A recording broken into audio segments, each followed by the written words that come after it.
Welcome to HJT Design Radio Straight Talk, a show dedicated to exploring all aspects of creating a great dental office, where the only dumb question is the question that's not asked. Here's Jim and Han.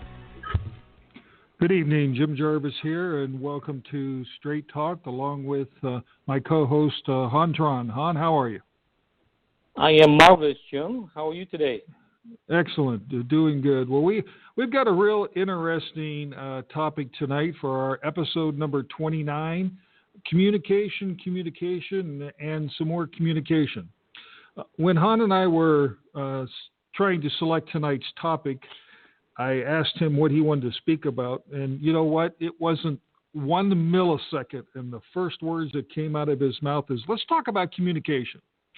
So it must be really hot on his agenda, and it's going to be fun because this isn't about all gloom and doom and listening to all the horror stories out there, but it is about a very important subject, and it's actually probably the most crucial aspect of what needs to be addressed, and the systematic approach that we go after, so that you can set up this new project you're going to do. And this could be a renovation, this could be a new build, it could be anything when it comes to the dental world. But it's germane to all, and we really want to set you up to succeed. And just like we said before, our show is titled Straight Talk. It's that reason. We're here to just give the information.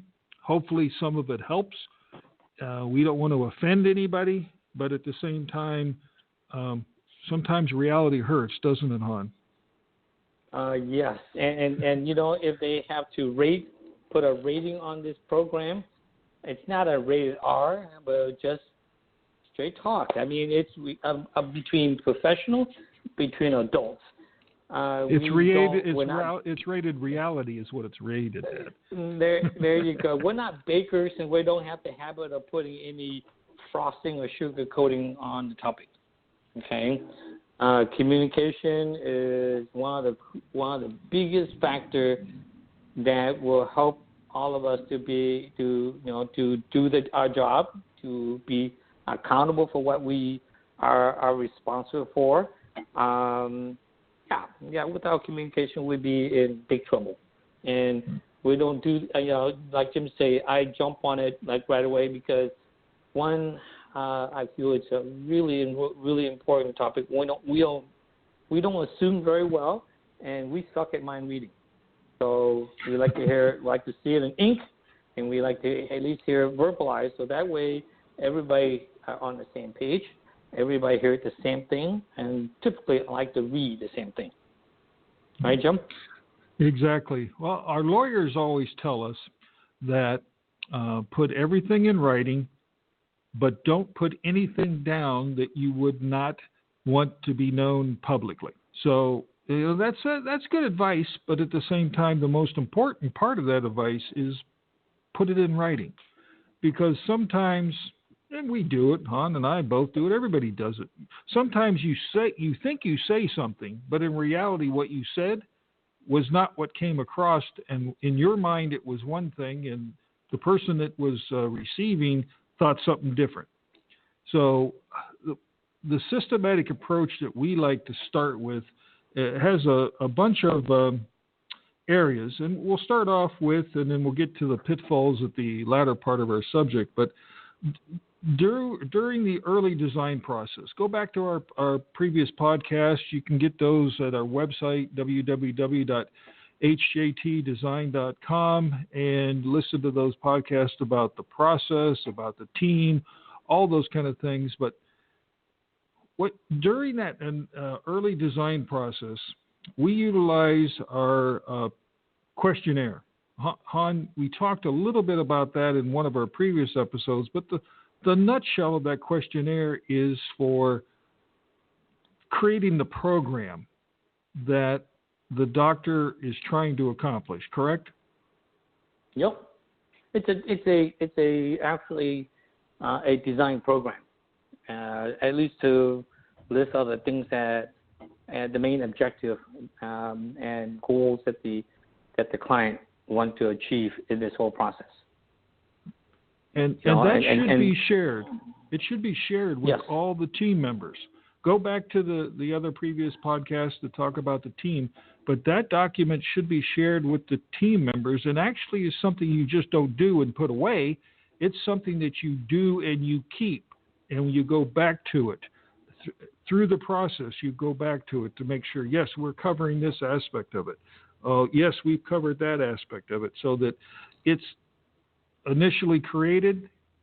If it needs to be revised, it's revised and amended as you go through the process, and eventually it's the checklist that at the end of the design process, and actually at the end of the construction, you can go down through it and say covered, covered, covered.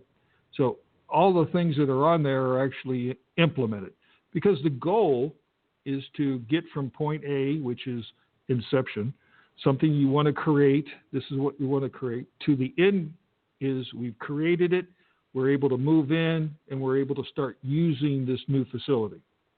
And it works. It solves all those problems. So you have to really review that with all the team, and definitely copy everybody that's on the team. Nothing worse than giving information to one person and hoping that it was disseminated to the others. We've seen that happen way too many times that it doesn't, and unfortunately it comes back and tends to bite you. And Jim, with the design programming, who typically generate or produce that? Well, we create the, I want to call it the prototype or the template, and that template is given to the doctor. The doctor then takes it, and in conjunction with his staff, will fill it out to their best ability.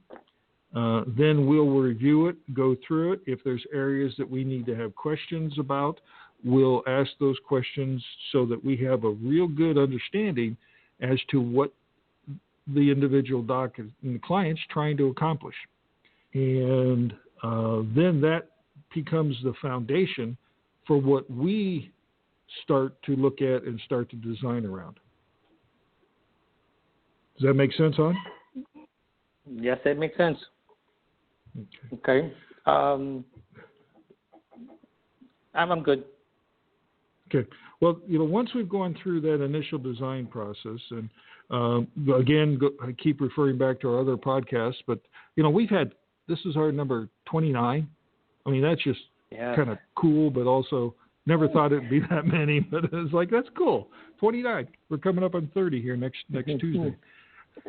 But once we've created the initial design process, then it's like, okay, we begin to revise and finalize the design during what we call design development, and then onto the working drawing phases. Well, the coordination during that time is crucial, because even more team players are integrated into the group. You get all the engineers, you get the outside entities like building departments and code officials and fire marshals.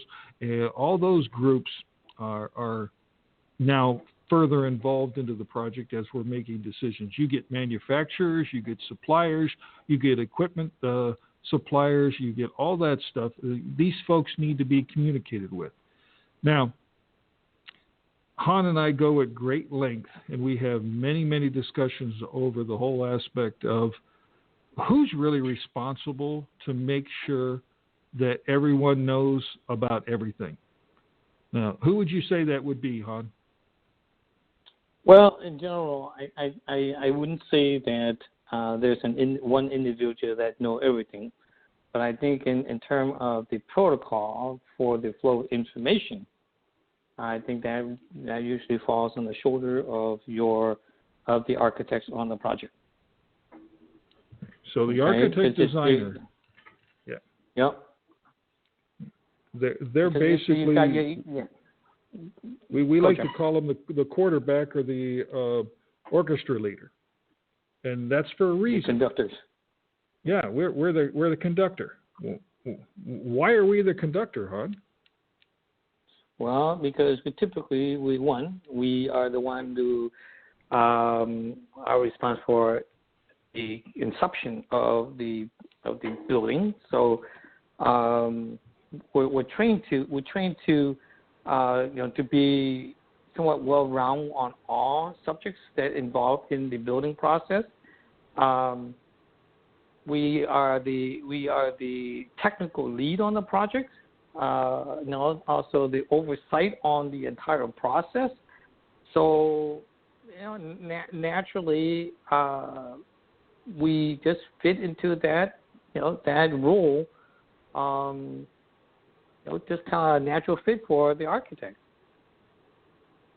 And well, that's actually true. And on top of that, there are so many aspects that are intertwined with each other that one entity or another entity, for example, let's say the general contractor, has no idea about and doesn't understand maybe the ramifications of an area or a change or a thought process, and so is unable to really make the correct recommendation or give the right communication to the right entity. And, that's one of the major things that falls under our responsibility for that particular reason. We don't oversee everyone, but we coordinate with. So we're coordinating with the other engineers, the civil engineer, the mechanical engineer, the electrical engineer, the construction, the structural engineer. If there's things that have to do with environmental issues, we're dealing with them. We're coordinating with your IT engineers and your specialists.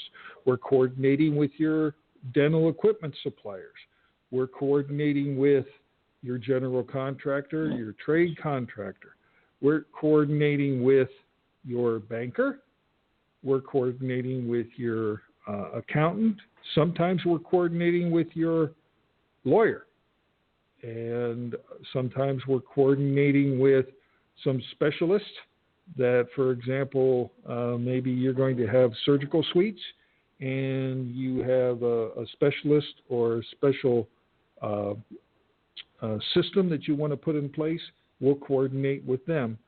All of this has to be brought together in a cohesive whole. So that's really the biggest reason we like to be the orchestra leader, because that's what we're due, and that's what we're doing for you. Now, I'm going to ask you a real hard question, Han. I know you know the answer, but maybe our listeners don't. Why can't the doctor do it? Why can't the doctor do this? Or why shouldn't the doctor do this? That is a better question. Okay, mainly the doctor. I don't want to shortchange him. The dentist is a business owner. He runs a team of hygienes and administrations, and so he's in charge of his own orchestra, and it has to do everything with dentistry. The clinical side, the administrative, all of the regulatory requirements and stuff. So he have more than enough to address and oversee. When it comes to the building, because he's not trained in the area of construction, design, and stuff like that, a nod of his head could mean a couple $100 that he's going to write a check for, or a couple $1,000 he's going to write a check for, because he's not a specialist in the area of design. He doesn't know the process, not familiar with it, know the construction process. So there's a lot of things, a lot of area that really, ideally, he hired a professional to speak on his behalf, to watch after his interests, and that allow him to do what he does best, dentistry, run his practice. So he shouldn't be out there conducting a orchestra that he doesn't understand their music. I think that's the answer. Yeah. Yes. Yeah, it's a huge learning curve. Yeah, the learning curve is huge. And it's definitely something that you don't want to take on unless you've done it before numerous times successfully. The learning curve and being able to know all the pieces and parts and all the pitfalls that are out there, all the things that you need to know about that need to be discussed and decisions that need to be made around, it's immense. It really is. And in this little hour show that we have, we really can't go through all of them. But to say the least, there is just a long checklist of things that have to be checked off to make sure that everything's accomplished and done correctly. For example, let's say you're living in your new space is going to be in a retail center, and you're separated by walls that separate between your space and your next door neighbor. Maybe you got one on each side. In that kind of situation, those walls are called demising walls. Are those demising walls fire rated? Are they tight to the deck above? Are they built of the right kind of material? And are they sound proofed? All of those things are just a short little example of questions that have to be answered. And then those answers have to be implemented onto the drawings, onto the design, so that the contractor can do what they have to do, so the landlord can check off with what they have to do, and then it turns around so that you can actually move into the space because the fire marshal and the building official check off and they're good with what you've accomplished and what you've done to that. And that's just one little item in probably a list of thousands that happen within a space. So to be able to jump in as the dentist, you're right, Han. It's not where they should be focusing their energy. You hire the experts to do that kind of work. Hire us. Hire someone that can do this and do it well. Preferably, like we talked about before, hire somebody with expertise in the dental world and has done it before. And the same thing with your contractor or your construction. Hire somebody who has done this before. Now, I'm going to ask another straight talk question of you, Han. Why shouldn't a general contractor lead this process? Well, a general contractor are usually assumed to be the guy or gal that knows everything. I'm myself, forgive me, it's a mess. There's very rare. I have only know of one contractor who were an architect. Contractor usually built and designed what other people have designed. Well, I'm sorry, they usually built what other people have designed. They're not your code specialists. They're not your structural specialists. They're not your spatial design specialists. They're not your interior designers. They're constructors. They put together what has been drawn. Okay, depends on this how many years of experience they have. They know how to put up a wall, and they know how to build things. But a lot of time, if they don't have drawings to tell them what they do build, more likely they will build what they think is appropriate. So and so the question that Jim has is, why are they not the right person to lead? They have different motives. They have different incentives versus your design professional. Their job is to coordinate. Yes, they do a decent job in coordination because they have to. They coordinate the flow of material going to the field, delivery of products and stuff like that. The flow of workers to the field. So they're in charge of their own team. They coordinate their subs and their worker, their staff, and things like that. But they do not have the expertise nor the training, for that matter of fact, nor the experience to lead the entire team. They are a member of the team, and they just, their job is to build. Their job is not to lead the rest of the project, the rest of the team. Jim? Exactly, because you touched on it lightly there. There's a inherent issue. The contractor, and we're not saying all contractors are bad, and this is not an issue for maybe some, but only some, but there is an issue, is the contractor has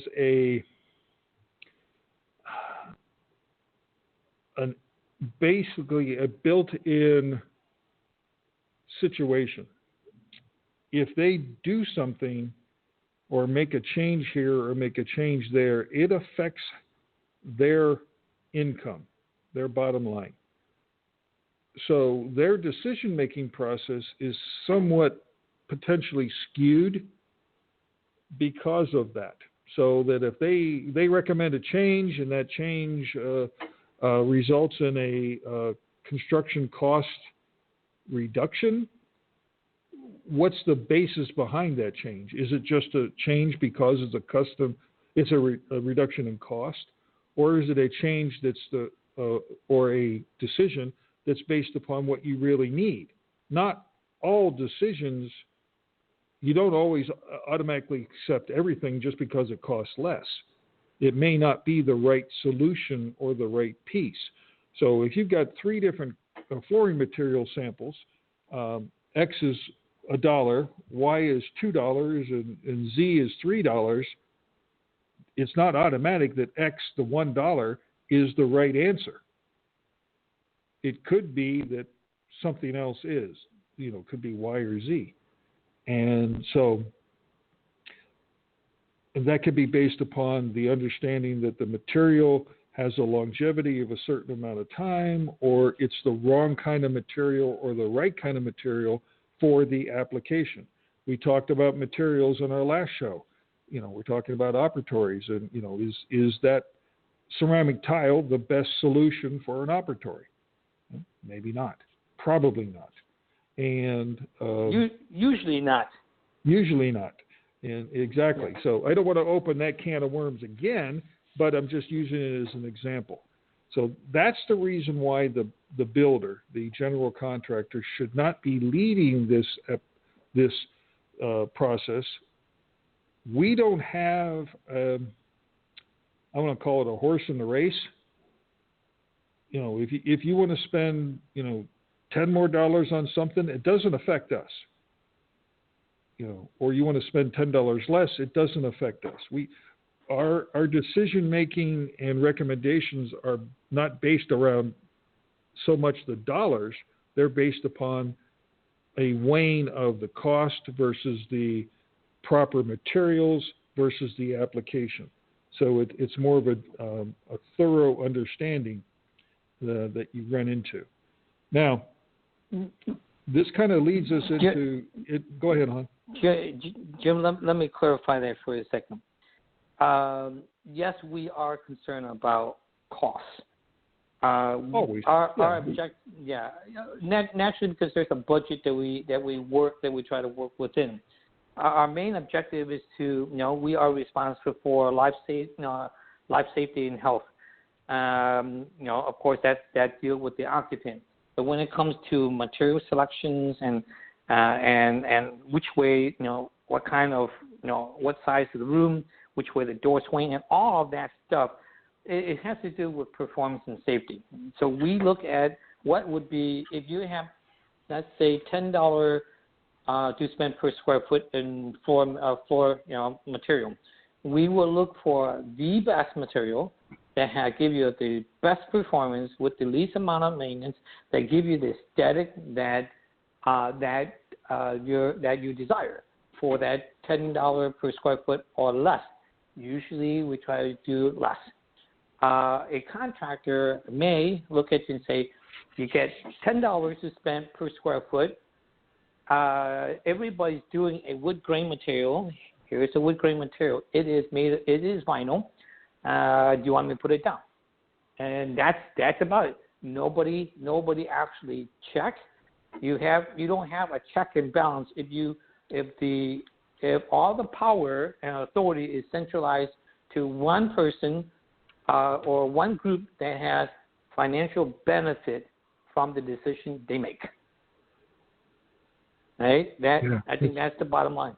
Okay. Yeah, that's the bottom line. And here's another reassurance that what we're saying is actually true. You can't have a general contractor take a set of drawings into the building department for approval without an architectural stamp on it. A licensed architect must stamp those drawings. There's a reason for that, and it has to do with the life safety aspects that Han was referring to. So that's just another proof that we're the ones that should be leading this whole process, along with being able to make sure that everything is properly coordinated. The general contractor is a very, very, very important team member, and we like to include them hopefully from day one, and we have a process to do that because they're very crucial. Han and I don't know what it costs on a day-to-day basis to put up a drywall wall. That changes so much. Contractor does, and they know exactly what it costs, and they know what it costs on a day-to-day basis of what this piece of part or this material is costing or that material is costing. So they're important. They're very important. Just they shouldn't be leading. Now let's jump into the area of communication during construction. The very first thing we like to do is have a kickoff meeting. And in that kickoff meeting, we kind of set down some, I want to call them ground rules, but basically laws to live by. Here's how we want to communicate.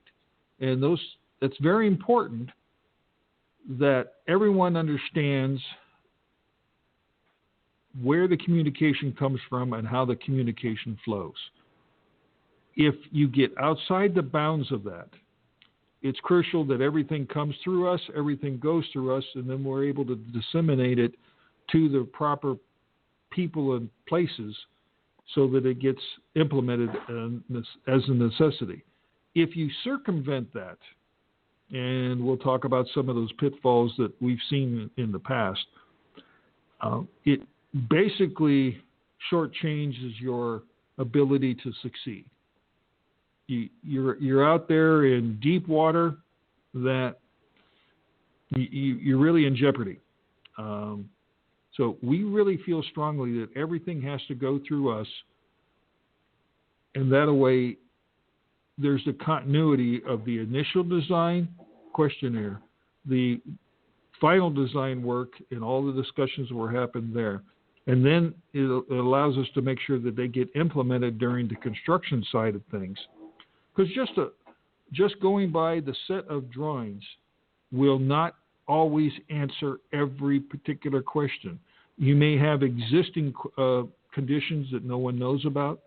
You may have things that come up in the field. For example, this product is no longer available, so we need to look at another one. Will this one work? Well, that's a very good question. It needs to go through us. We'll evaluate it. We'll make recommendations to the owner, and then the answer can come back from the owner. And don't get us wrong. We're not tyrants. We're not dictators that sit around and say, do this, do that, do this, do that. But we do give recommendations back to the owner, because who's actually ultimately responsible for all the decisions? It's the owner. But we want to make sure that they have all the information. Han, what do you like to see when there's questions in the field? What do you like to see happen?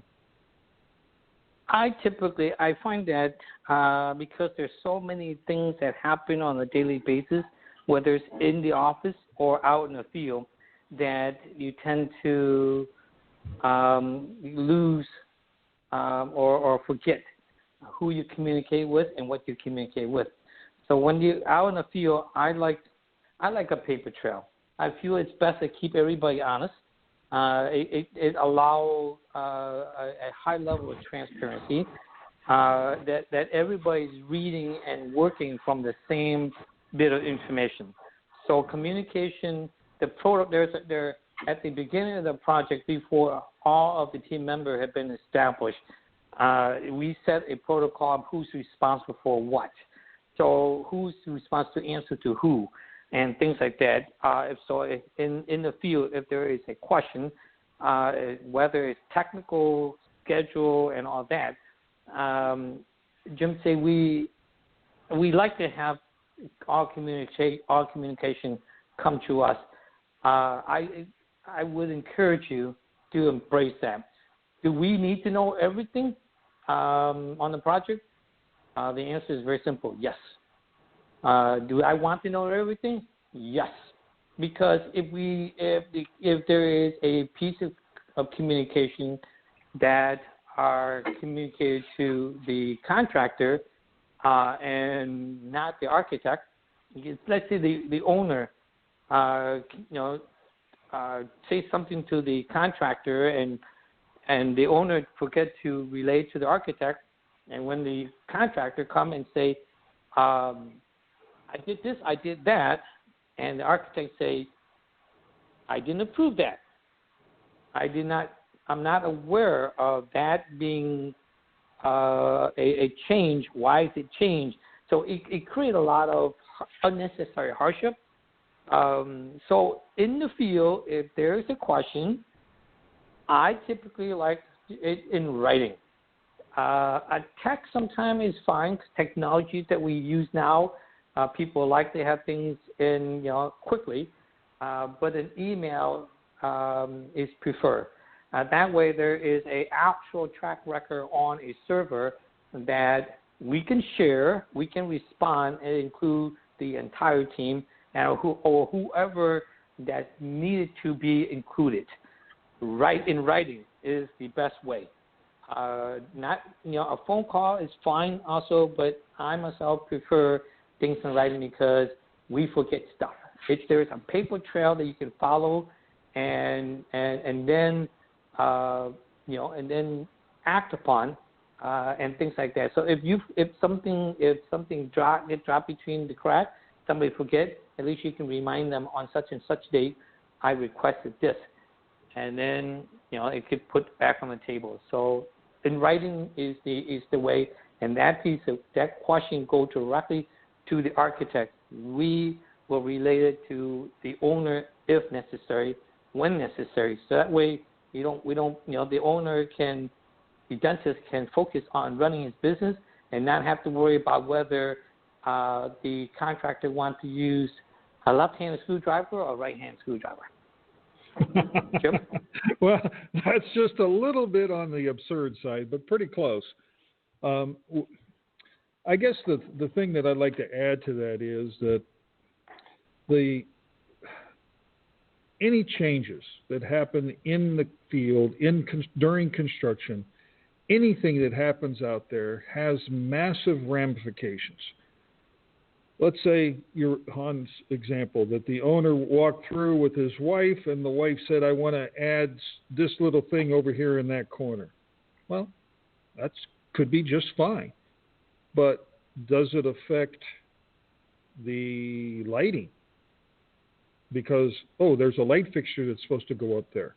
Well, does it affect the HVAC system? Because, there's a ductwork over there, and that new wall that they talked about putting in is going to go right through where a ductwork diffuser is scheduled. Does it affect the occupancy? Because, that area is something different and is for example, not part of the dental facility. We've had that before, and it's some other space. Well, that's all fine and good and great, but it needs to be properly coordinated and reviewed and implemented. So that's the reason why Han is so adamant about, as well as I, that everything comes through us, because that's our job. That's why you're paying us, to be able to make sure that all those things happen. Because if you circumvent that, you're actually hurting yourself more than you know. Because it could be that the general contractor goes in and builds that wall. And then later on, it's found out, we get a call from the field that said, well, what am I going to do with this diffuser that's up here that is supposed to be in this space and there's not one over there? And the building official won't give us a final occupancy because there's no HVAC scheduled for this new area because we put in this wall. Well, when it's all said and done, that's a very expensive fix. It's much better to know this up front early when you can do things and it has less of a cost associated with it. And like we talked about before, you can be making decisions that cost you tens of thousands of dollars with just a 1 or 2 word sentence to say, yes, do that.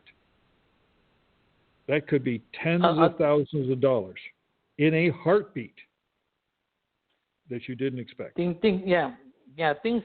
are very somewhat of a common occurrence.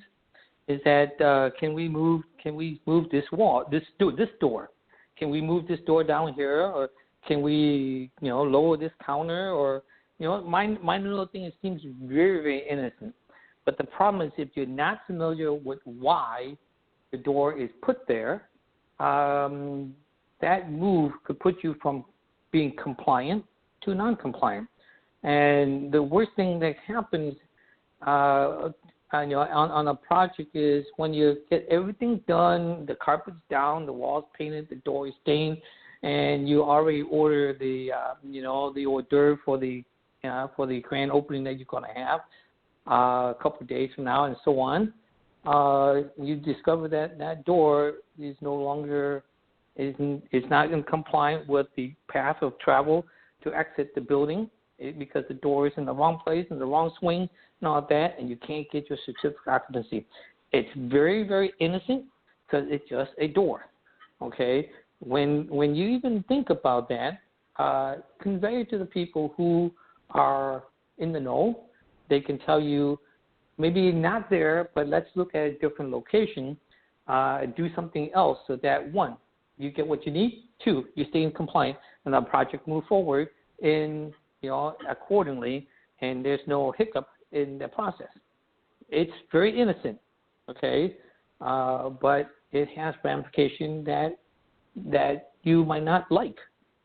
So, as the coordinator on the team, the project architects on the team, HAT, and or the architect you have on your project, their responsibility is to make sure that everything stay intact, everything is done in the way that does not jeopardize being non-compliant. That's a big word, non-compliant. Exactly, and it's one that can cost you lots and lots of money real quick, because if you can't open those doors when you've scheduled to be able to open those doors because you're not able to get your certificate of occupancy, that adds up really fast. Well, one of the very important ways that we like to maintain a systematic approach to communication during construction is that periodically, sometimes every 2 weeks, depending on the length of the project, sometimes it's every week, there's job meetings that happen where you get together with the general contractor, the architect, sometimes the owner. You guys are there, sometimes you're not, but all the subcontractors that are working on the project and other team members that are necessary for that particular phase of the work, you get together and you have a meeting to say, okay, this is where we're at, this is what we need to accomplish, and this is where we're going to be going, and what questions are out there.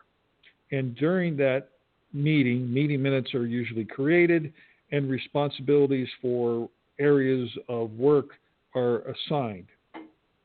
That's a very effective tool that we like to see done, if at all possible, so that everyone is on the same sheet of music, as Han would say. It's crucial sing the same song. Knows. Yeah, singing the same song. Everyone knows what everybody else is doing. So the plumber knows that, okay, the HVAC guy is going to be done a week from Tuesday, and I can get in on a week from Wednesday, and I can start my work. And then they also know that their work is going to be impacted by the electrician, for example. So the electrician can say, okay, you guys can't put that over here because I had to do this or I had to do that. What do we have to do with the plumbing? Well, all that stuff is talked about before it actually is implemented. And these are real examples we're giving you, not just hypothetical theory stuff. These really are real examples that have happened in the field, that the plumber said, you can't put that electrical box over there, or you can't put that breaker box over there because I had to move the plumbing. I have to move my plumbing over here because of this particular reason, and that plumbing will go right through where that box is, and code won't allow you to do that. So we've got to make adjustments. When you talk about all that and you make sure that those adjustments are made before they actually do the work, because again, it's cheap to do before it's implemented, very expensive to do after they've started the work. And they're going to come back and say, I want extra money because that wasn't what I bid. And then it becomes a finger-pointing hassle that has to be negotiated, and 9 times out of 10, it ends up costing you additional money. But the bottom line is, questions must go through the general contractor to the architect.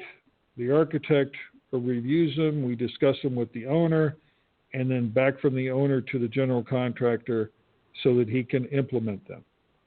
I mean, in a nutshell, the general contractor is responsible for means, methods, and materials. They're responsible for putting it together. As Han, you said, they're responsible for constructing it. We don't tell them how to construct it. That's not our role. That's their role.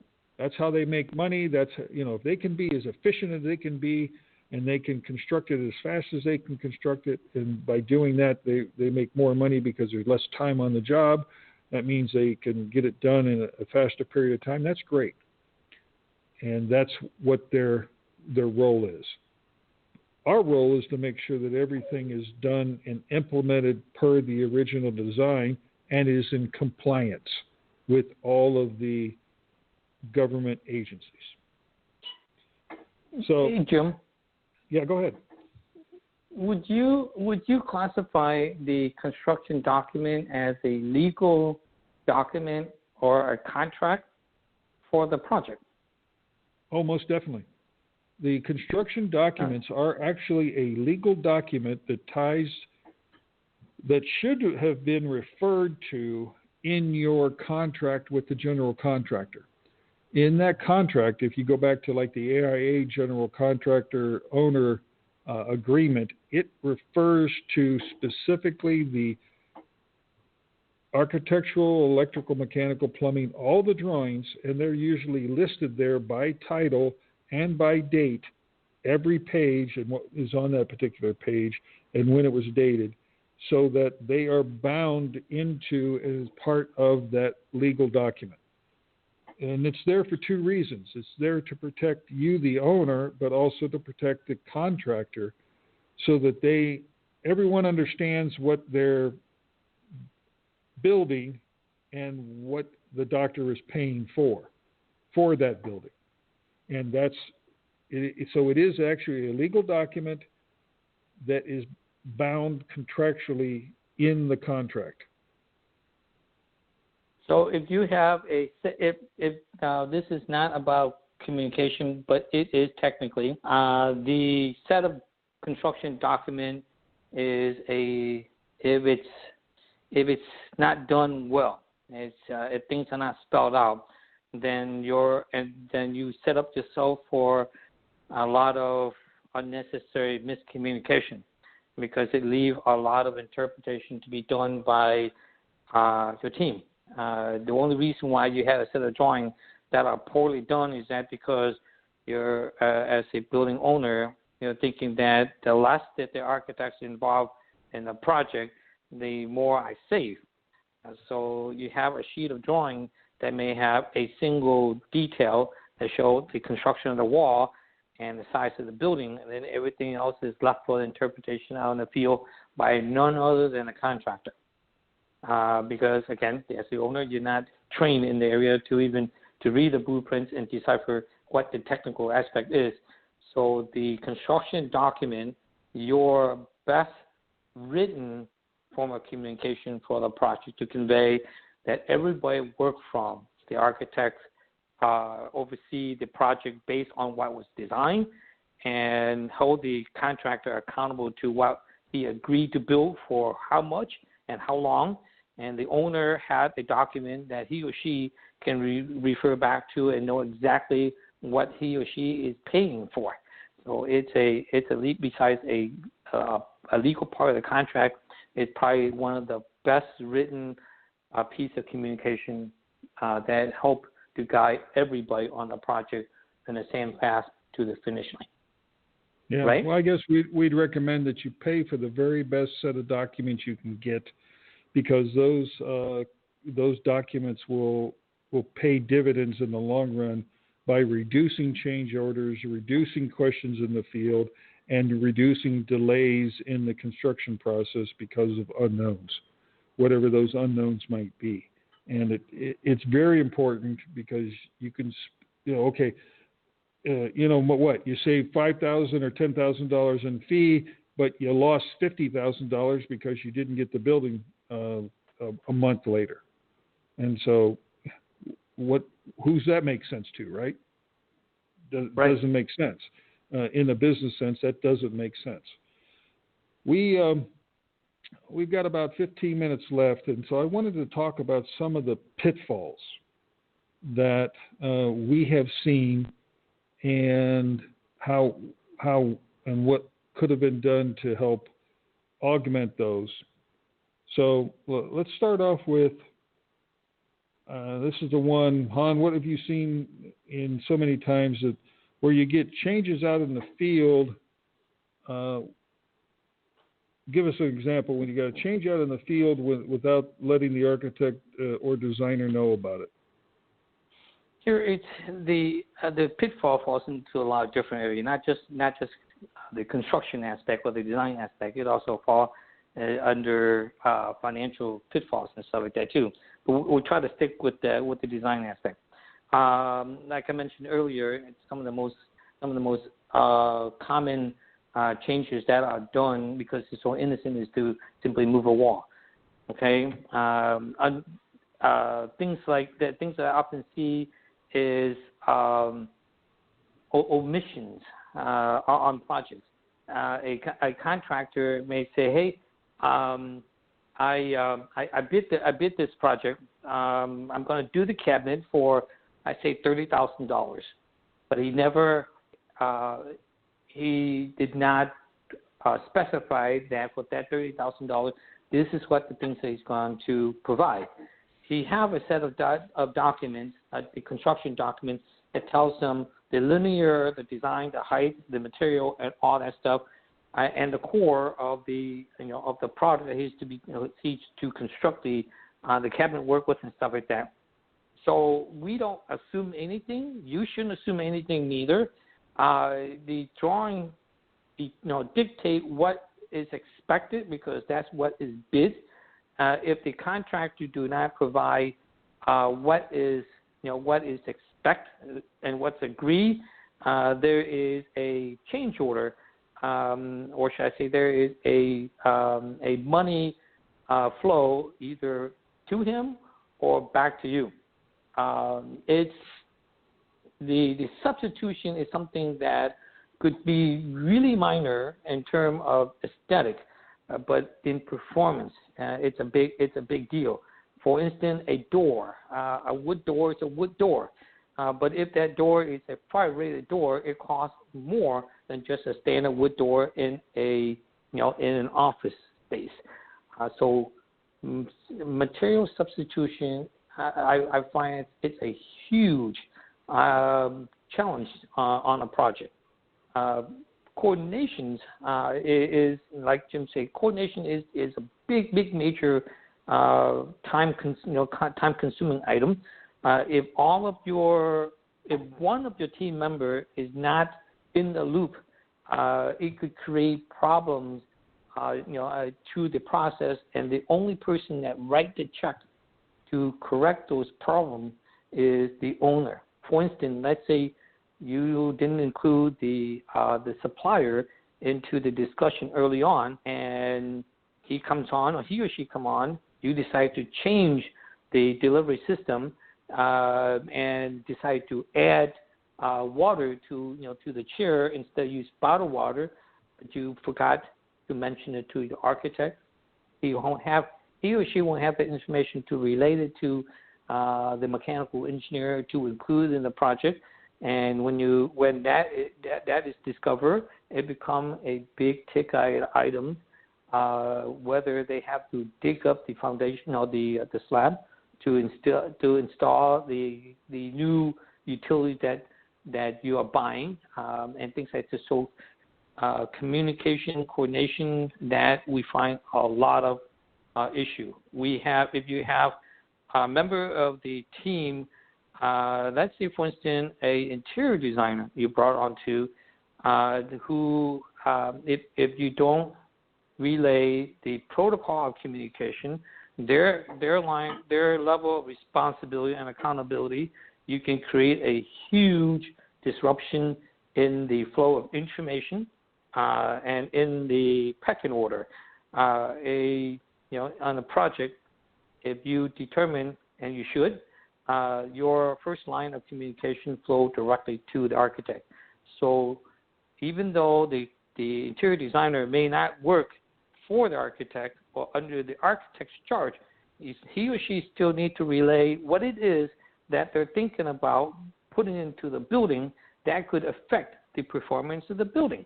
For instance, you decide the interior designer thought it's pretty sexy to put in a fireplace into your waiting room.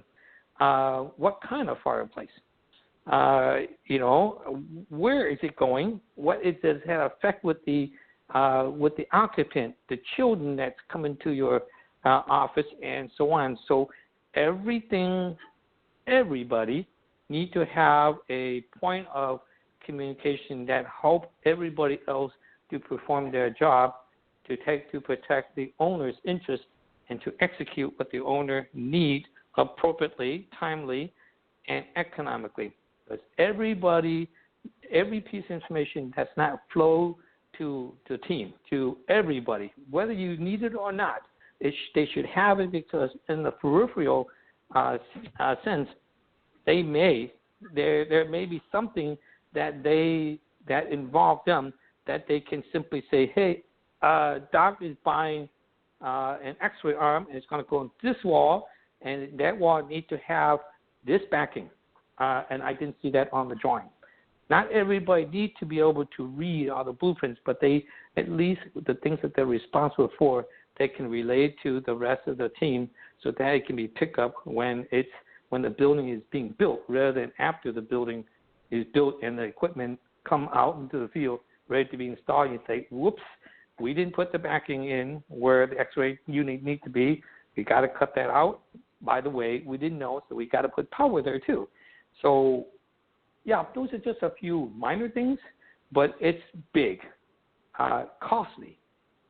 So communication is crucial. So we see a lot of things. We see, Well, Han, flooring, I think, is one of the most important, because it has so many ramifications. Let's say that originally the plan was that there was going to be let's just say, for example, there's going to be a ceramic tile in part of the lobby, and there's going to be carpet in another part of the lobby, and they listen to us, and they're putting walk-off mat tiles or carpet in the vestibule. Okay. Each one of those have different thicknesses. Those different thicknesses are crucial. Actually, Han, we just have a phone call. Let's see if we have someone who has a question. Hold on a second. Okay. Welcome to Straight Talk. Hello. Are you there?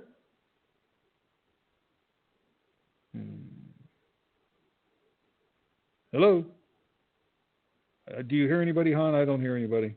I don't hear anybody, Jim. Yeah, me either. Okay, but that's okay. You want me to go into the nut and bolts on the flooring? Yeah. We talk about flooring. Flooring is crucial. Flooring. Yeah, you've got so many things that could happen, but the biggest thing is if you don't do it right, you effectively could be out of compliance because your handicap accessibility code requires a certain level of flatness on your floor, and you can't have steps in material and little transition pieces that allow you to go from one to another that maybe exceed 3/4 of an inch. You do that, you're out of compliance. Being out of compliance, you're not getting the certificate of occupancy. It's a small little things that become a big headache for you. Okay, for instance, it's like none of us would say that we don't like things to look awesome. Okay, if you walk into a nice lobby that are polished granite, it's awesome. Marble, it's awesome. I'm on the conservative side. A walk-off carpet, everything has to be done. The people who pick out the material need to be technically well-versed enough that they don't introduce problems. Okay, for instance, an interior designer would say, I just want a rug there. I go, and we're going to recess it 1/2 an inch. I go, well, what kind of rug? Does it need to be recessed? Why does it need to be recessed? Because next to that rug is another material. In this case, it's ceramic tile. Ceramic tiles are usually about 1/4 inch thick. It depends whether it's thin set or a full bed of mud. It could be thicker. So the material ideally should be about the same height with a small transition trim so that it's not we call it a slippage type of or lippage type of condition where you can catch your heel and then tumble forward, crack your head open, that type of thing. You look at the conditions in the in the space when you introduce a foreign material like water on your polished marble floor or granite floor that are awesome looking. You can introduce another layer of complexity in your project and call it an attorney. Okay, I think a fireplace is wonderful because it makes it feel warm and homey and all that stuff. But if that fireplace is not designed properly, not screened properly, and it's in a place where kids is around, unsupervised, there's a lot of free range children nowadays. And I say that in tongue-in-cheek because they are. If they are not supervised and they happen to touch a surface that are hot, your days is ruined. Their attorney and your attorney will become best of friends. So we look at everything from not just how pretty it is, but how technical it is, because the coordination could be a major thing. A person may, one of your team member may call a shot on what they want to install because they look pretty, but if it's not coordinated, again, that word is crucial because it goes hand in hand with communication, is that you can spend the extra money repairing it once it goes in. It looks pretty, but pretty sloppy, pretty bad, pretty uncompliant. So, yeah, just a simple little flooring material. What's the big deal? It is a big deal. Everything's a big deal because it costs money at the end to fix them. You have to rip them out. You pay them to put it in. You pay to rip it out. You pay to repair it. So communication, proper communication, effective communication can save you not just headache, but it saves you a lot of money. Jim? Let's try and see if that caller is still there.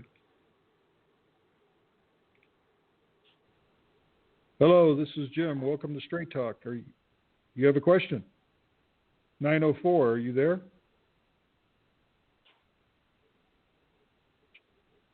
I guess not. Okay. Well, that's fine.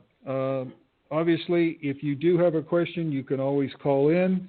If you would like to get a hold of Han and I off the show, you can get a hold of us on our website, www.hjtdesign. Call our office number at 866-213-1268. And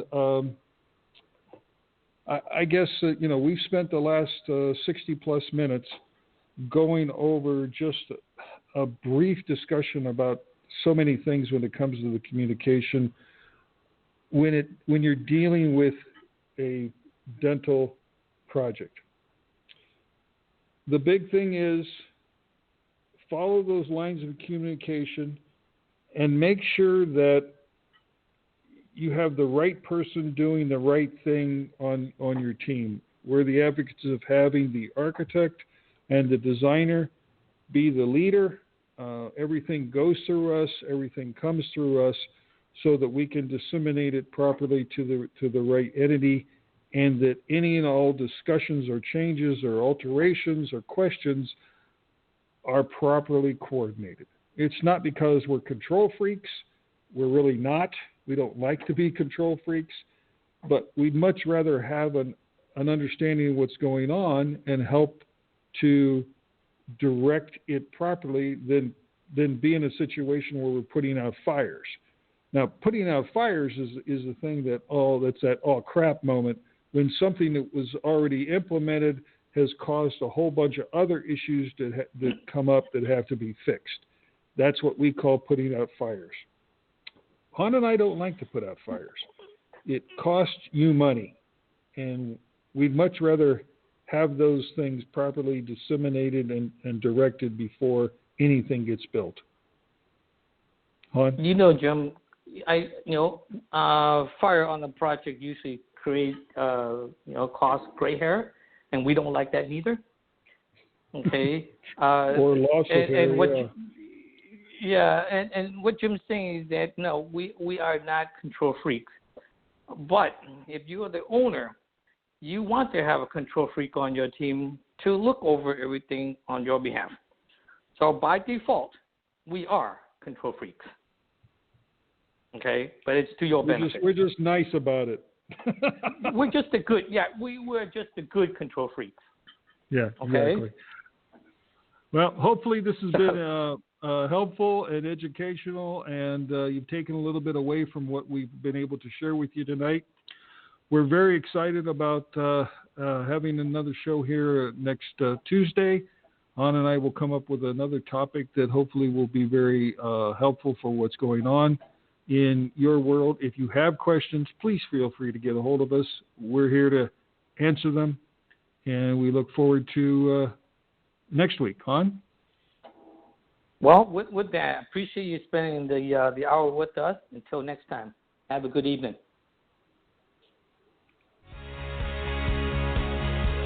You've been listening to HJT Design Radio Straight Talk with Jim and Han. To contact us and find out more info about upcoming shows, please log on to our website at www.hjtdesign.com. Until next time.